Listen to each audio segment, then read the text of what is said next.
There was a time when King Basenadi came to see the Buddha in the middle of the day. And the Buddha asked him, "Where are you coming from?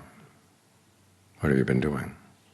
And the king said, in a burst of real frankness, all the typical things of a king who is obsessed with power, wants to maintain his rule over the country. And the Buddha said, suppose there was someone to come from the east, say there was a mountain moving in, crushing all living beings in its path. This was a reliable person telling you this.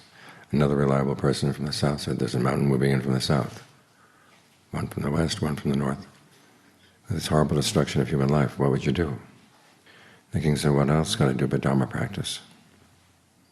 The Buddha said, in the same way I warned you that aging, illness, and death are moving in, crushing all living beings in their path. What are you going to do? And the king said, well, what else but Dhamma practice? Because that's the only thing we have. Our bodies are subject to the elements. Fortunately, the mountains don't move in on us, although they could shake us up a bit.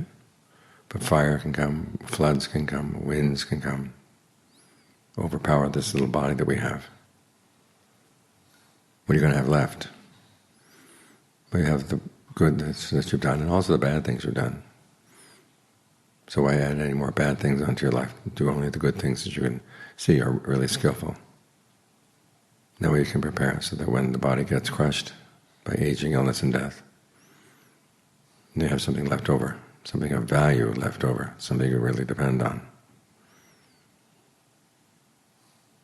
This is what it means to have a practice of mindfulness of death. You're not thinking of death, death, death, death, death all the time. You think about death and you realize, I'm going to do some good. I've got this moment right here, right now. So whatever goodness you can do, you do it. And when you find yourself getting lazy or getting lax, okay, remind yourself, I could die at any moment. That helps to encourage you to keep on practicing.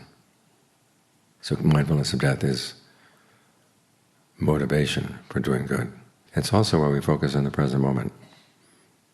The present moment is not necessarily a wonderful moment. Some people say it's all we have. But we also have the future. And that's what we're preparing for. We live in the present moment in a way, make decisions in the present moment in such a way that we're preparing well for the future. The past is gone, but we've got the present moment, and where the future is going to take us is going to depend on what we do right now. So focus here, for the sake both of the present moment and on into the future. And that way you can say you're being prepared.